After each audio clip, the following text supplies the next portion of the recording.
Miguel, Hernandez, as well as Nicolas for agreeing to join us, obviously, for this interview round on the critical perspective. So if I was to first ask Miguel, so could you just explain to me what really motivated you to obviously work on this particular paper or this particular project? If you can just give us a little bit on that. Sure. Thank you so much for that question. I think our main motivation for this project is because we already know that we have these grand challenges in the world that we have to overcome, we have to tackle for sustainable development. And also we know that there is not only one solution or one way to do that. There are many ways that we can overcome the sustainability issues in the world. And employee ownership, with all its formats and its models, is one of these ways to tackle the grand challenges in terms of sustainable development. So employee ownership could help some firms to build a better, or to reinforce the building of an economic democracy, working directly through 3 different SDGs, this Sustainable Development Goals from the United Nations, right? The first one is the SDG 1, that is no poverty. No poverty in terms of what employees could learn about long-term savings, for instance, or how they could build a financial asset through employee ownership. The SDG 8, that is decent work and economic growth, in terms of how they could feel part of the company, how can they feel this sense of belongingness, and also how they could develop different new skills for them in terms of financial skills, administrative skills, and so on. And the third SDG is the SDG number 10, that is reducing inequalities. And here we are talking about reducing inequalities, economic inequalities as well as social inequalities. And we were framing and working all this how employee ownership could impact in these 3 SDGs. With previous projects, for instance, we had a book chapter in a recently published book that is ESO in Americas, and Gonzalo here is one of the editors of this book, so we were delighted to contribute it. And the idea of this paper that actually is talking about how multinational companies are helping, the overcoming SDGs through employee ownership, comes from this very beginning thoughts of this project. Fantastic. Thank you very much, Miguel. In terms of, I mean, I'm quite particularly interested in terms of how you said about the grand challenges, and in terms of obviously trying to be an instrument in terms of finding certain solutions. So that sort of brings us to actually the sort of second sort of question in this interview, where I think a question that we would like to ask is, again, going forward or in terms of when you were sort of framing this study, what were the biggest challenges, or what were the main key barriers and obstacles that you faced going forward, and how did you sort of manage to overcome that? Maybe I will take that. Thank you. It was a big research that I mean, big because it was very difficult to reach some strategic people in the companies, so I think we put some hours, a lot of hours there, reaching these managers in this company that we cannot say the word of the name of the company. We keep that in secret, but to have these interviews, so we work as a whole team, so Nicolas through France, he reached some directors in France. Miguel did that from Peru, and I did my part in Mexico. And sometimes it was by calling, sometimes was through social networks, but also I think this challenge it helped us, the renown of our universities and our business school.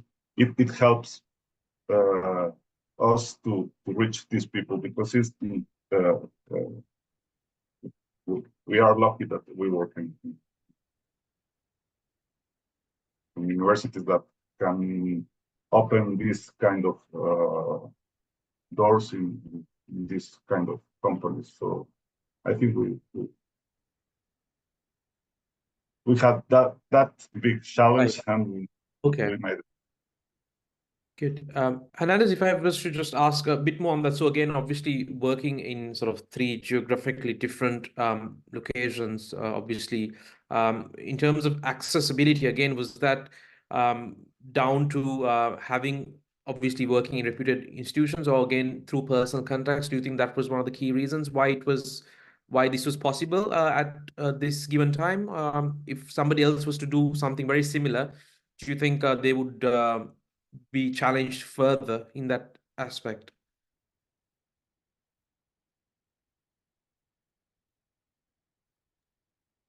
Nicolas? Yes, working in an international environment was very challenging, because we are from different countries, different part of the world, and the employees and the people in charge of compensation and benefits policy in this parts of the world may perceive these policies as secret, and something that not to be shared with the larger public. So that was a challenge, a cultural challenge. For example, employee ownership. When you have employees owning shares of the company they work for, it's something really common in France and the European Union, also in the US, in different parts of the world, but not really in Mexico and Peru. In Mexico and Peru, usually the people that are incentivized with stock-based compensation are key employees. That's the way we call them, meaning that top management, executives, and the people we interviewed in France and Mexico and Peru said that it was a challenge, not only for us as researchers, but it was a challenge for them to share this idea of sharing the ownership with the employees, with people, even in countries like France, where you have a lot of challenge in terms of financial education. People may not know about what a stock is, what a share is. So you have to explain that they will have to vote in the General Assembly of Shareholders, which is something that is not very common. It's not very common in France, but even less in our countries, in Peru and in Mexico. I remember having very interesting discussion with my friends here, Miguel and Gonzalo, talking about the fact that they made the people they met there were very amazed by the fact that you may have a say in the company you work for, which is not very very common. So this was part of the cultural challenge we have to face, because people were not very willing to share such information about the way they deal with these challenges.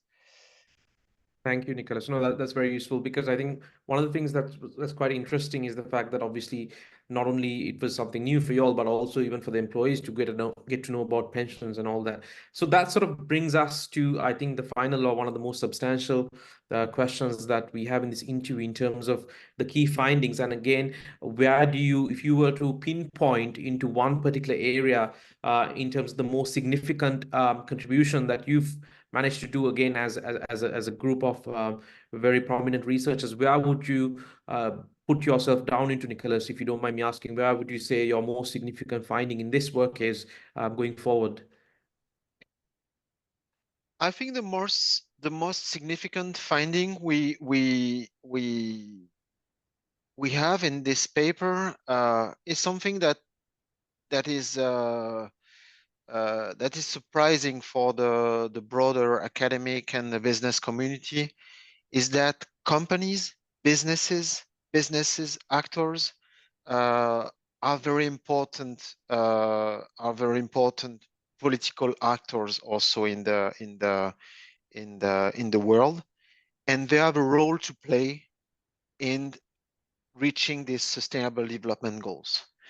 They have something to do with it, and this is surprising because you may not think that a multinational corporation will be the best player to implement sustainable development goals. That's not the first actor we have in mind. For example, you may think about NGOs, governments, local governments, social economy operators in different countries. Worker co-ops, in this case, are very close to the model of employee ownership, but not really multinational corporations. And in this case, we kind of proved that implementing some kind of business models like employee stock ownership, they can help to reach the sustainable development goals. In our case, sustainable development goals number 1, number 8, and number 10. So we kind of highlight the different variables, let's say, or mostly the kind of policies they have to concretely implement within their workforce to reach these kind of goals. It's a matter, for example, related to SDG 8, decent work and economic growth. There is a lot of literature in business and economics about employee ownership, the impact it can have, but we show that for the company communication policy, it's important to integrate employee stock ownership in the corporate strategy and governance. It's not something like, you are going to implement something new, something else, which is another recipe. It's not like that. You're having your people participating in the shareholders community. So you are going to share some information, some financial information with them, information about the corporate strategy, which is going to align the interest of the shareholders and the workforce, which are major stakeholders in multinational corporations. And this workforce is working everywhere in the world. In the case of the company we were investigating, it's dozens of countries. Of course, Latin America, like like Peru and Mexico, we investigated, but also Asia, also Africa, different places in the world, European also Union. It's important to have this alignment, not only between the interest of the shareholders and the workforce, but also between the employee stock ownership policy and the corporate social responsibility policy. CSR has to be connected to employee ownership. It has to be part of it. It's not something like part of the compensation and benefit policy that is totally separated from the rest of the CSR policy. It has to be related. That's the point. That's the kind of results we came out with. And related to no poverty and the reduced inequalities, which is less investigated in the literature about employee stock ownership, it's the idea is for a company which wants to implement this kind of scheme is to foster the financial well-being, having in mind that investing in the company shares, it doesn't comes with a risk. You put your own money, your own savings. For people who don't have the money to invest, to have savings, you ask them to invest in the companies, to put all their eggs in the same basket in a way, because they already have their human capital invested in it. So you have to be careful to lower the participation cost for the employees, to give the stocks to the employees for free. Some companies are doing that. or decreasing the cost of investing in the employee stocks is very important. And last point we highlight in this paper is the management of this stock purchase plan. It's important to develop a very relevant communication policy, we have, for example, identified that these companies that are implementing stock purchase plan globally, they have a network of correspondence. People in Mexico, in Peru, are communicating with their colleagues. It's not like you are going to hire some financial advisor who is going to teach finance to our regular employees. It has to come through the colleagues from the co-workers, so we can explain what they experience themselves. So that's the main results we came up with this research. Brilliant. Thank you, Nicolas. I mean, just a sub question on that. I mean, it was quite fascinating to see how some of the obviously the goals need to be connected further. Do you think there's more relevance in terms of generalization beyond sort of let's say the sort of the regions that are discussed in the paper, especially let's say whether this will be relevant in a more European or even an Asian context? Do you think some learnings could be adopted in that way, Nicolas, going forward, or do you think there's more project work that could be continued as this as the first setup, and then obviously there's more to be built up maybe in other contexts? Any thoughts on that? I think it's really important in terms of generalization of the results. They have some ways to generalize the results. For example, one of them is to adapt the communication campaign, the communication policy, depending on the countries you want to implement this kind of scheme. For example, you cannot even in Spanish-speaking countries like Latin American in Spain, you have to adapt. This is something very, very simple, but something that not all the companies are aware of. For example, the Spanish you speak in Mexico is not the same Spanish you speak in Peru. And even the translation of employee stock ownership is not the same. So it's the same in many countries. It is something that is very simple and that sounds very obvious, but that it's not, that doesn't come up to the mind of some a US consultant or EU consultant who wants to implement this kind of plan, because for them it's something that is very common. This is very obvious. So this is one thing that we found out, and it's not a matter of surprise for us, but it's something that has to be explained and to be developed in this kind of plans. Perfect. Thank you very much for your time.